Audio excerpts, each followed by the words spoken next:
The economy is bad, and young people just want to be employed. Well, what if you're someone who has limited experience and no qualifications? Will you be willing to see some weird interviewers? Grab a blanket, turn off your lights, and let's listen to 3 people who are willing to do what it takes to get hired.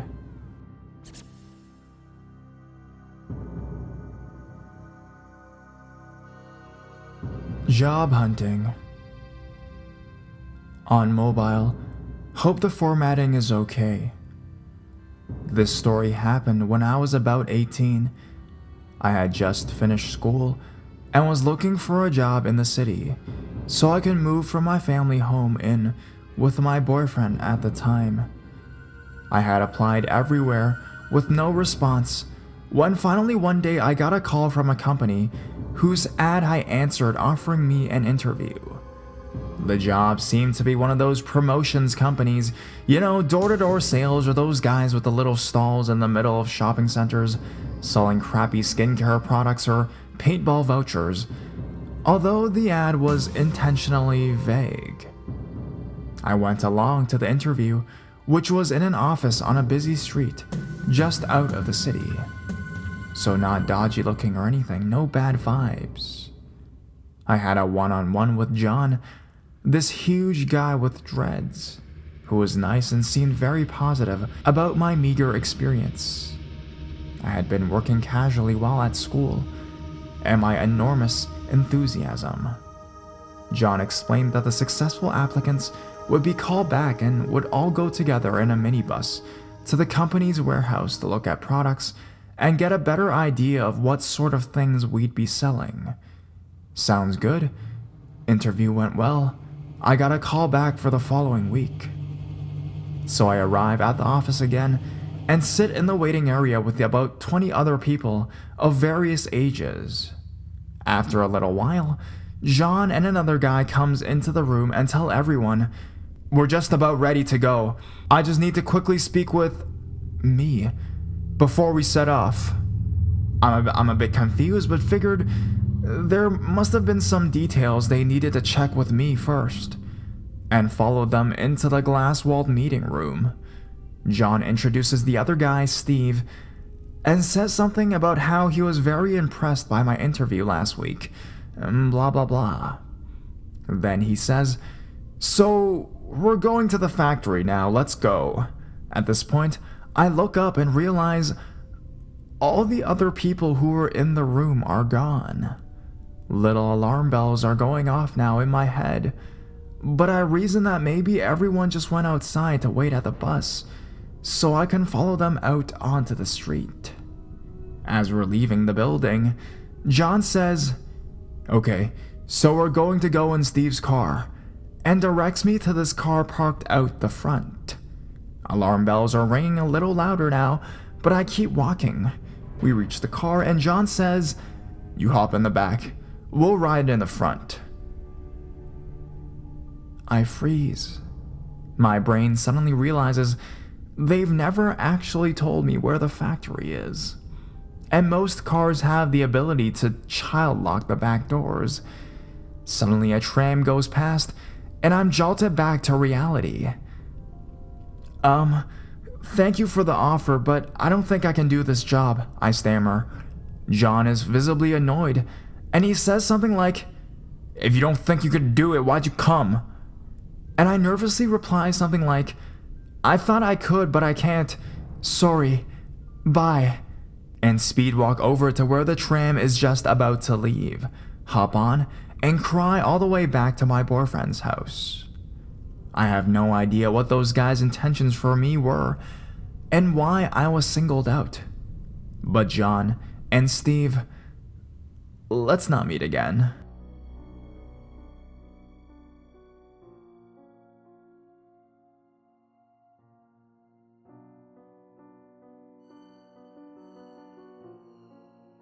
Never thought I'd get a job offer like that.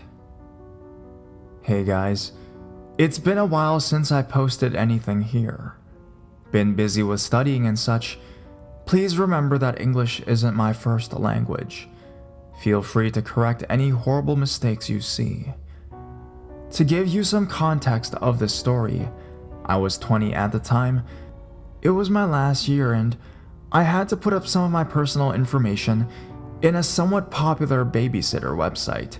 I was looking for a job to help with the income at my house. I go to college and my brother to middle school. One morning I wake up to the sound of my cell phone going off. It was 9ish and a Saturday, so I was very confused and slightly scared of who would be calling me so early. I picked it up and a man answered on the other side. Our first conversation was more or less like this. Hello? Hello? Is this Connie? Yeah, that's me. How can I help you? I am calling you for a job. A what? I'm sorry, I do not speak Spanish. I have a bit of an accent. I speak English. No, you're good. So you have a job for me? Then he goes quiet. I should add that I couldn't hear any background noises at all, which is actually pretty weird, especially if you're calling for a babysitter. After a few, "Hey, are you there?" on my part, the guy starts talking again. Asked me a couple of questions of which I didn't think too much because, well, you want to know who the person taking care of your kids is, right? Stuff like my age, if I study, and who do I live with. His questions, however, take a drastic turn. So I have a very good job for you. You can be a model. I went to a model school when I was 13, and they still had my files and photos. Still really weird though. Oh, I'm really sorry, but I never finished modeling school. I don't think you have the right person. No, you are the right person. You're very beautiful. We have a very good job for you. Good pay. So I decided to listen to him because I needed the money desperately. He goes on and on about how he's working for a renowned chain of hotels and how they need models to entertain their guests. How I fitted the profile because, and I shit you not, I had very, very big breasts and very, very wide hips. What the fuck? I'm becoming very uncomfortable with this and I let him know. I'm very sorry, I do not speak Spanish. I do not know how to put words right. No offense. I tell him I'd rather not keep talking and that I already had other job offers, a blatant lie, and his offer just isn't right for me. He keeps talking about my breast and hips, and I just can't bring myself to hang up. Here's the thing about me. I am the only girl in my family. All of my cousins are boys, and because of this, everyone made an effort to teach me how girls were always polite and such. My cousins used to bully me, and all of that contributed to me being stupidly shy, unable to utter the word no, and having social anxiety. I wasn't allowed to go out to play with my friends or neighbors. While I was freaking the hell out, this guy keeps asking questions, and somehow manages to make himself more of a creep. Do you shave your vagina? Excuse me? Yes. If you do, you do not have to do it more. Our clients like chubby chicks with big bushes. Do not shave your vagina. And the job is yours. At this point, I'm at the verge of tears, so I just mumble something along the lines of, "Sorry, I have homework to do," and I hang up. I went to the bathroom to calm myself. My parents were really worried because I just spent a whole fucking hour talking with someone they didn't know and was crying my eyes out in the bathroom. I told them all about this guy. They obviously got mad at me and gave me the lecture of a lifetime. I wish I could say that it ended there. But oh boy, was I in for a big ride. The same number kept calling, and since my cell phone doesn't have the option to block numbers, I just had to turn it off at the first missed call. It was troublesome because my mother was selling bicycle stuff with a friend and needed to have my cell phone on me at all times.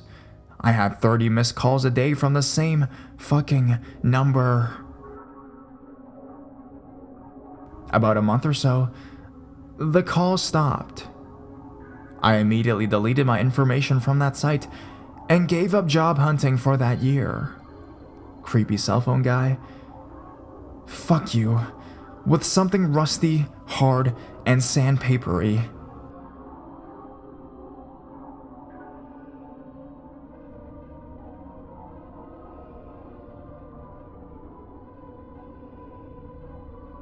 Psycho at the hotel. This is still an ongoing ordeal. It started last week, and I'm still trying to figure out how to handle the insanity that has quickly taken over my life. I have recently moved to a new town and have been job hunting. I stopped by a hotel on the shoreline and went to see if they needed someone for desk work. Inside was vacant, dark, and smelt stale. The man behind the desk had an extremely thick accent, and it was difficult for me to understand him. It seemed like he was the only person in the whole building, and I got a strange vibe from the whole place, but stayed to fill out the application and turn it in as quickly as possible. I could feel him staring at me the entire time. The man muttered something under his breath and took my application. After I left, I decided I would most likely not accept a position there because of the strangeness of the situation, and really regretted leaving my phone number, address, and other personal information on the application. Later that evening, I'm at home watching the Olympics in my living room, around 10 or so. I go into my bedroom to grab my phone off the charger, and I see I have a missed call from just a few minutes earlier. It's strange for anyone to be calling me so late, but I redialed the number to satisfy my curiosity. A woman with a thick accent answers and demands to know who is calling. I politely told her that I had a missed call from this number. She starts screaming, "No, no, no, no," and my name at the top of her lungs and hangs up. It freaked me out that she used my name in her crazy talk, but figured it was just some crackhead that has misdialed my number. I take my phone with me into the living room and sit down. Right then, my phone starts ringing again.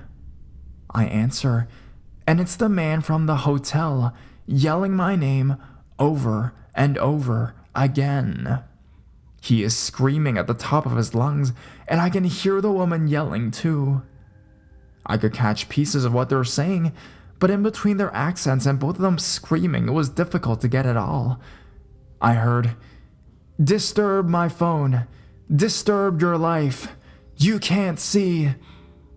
And that's about it. I hung up really fast and proceeded to flip out. They called back 14 times within about 20 minutes. Thankfully, I don't have my voicemail set up, so they couldn't leave anything.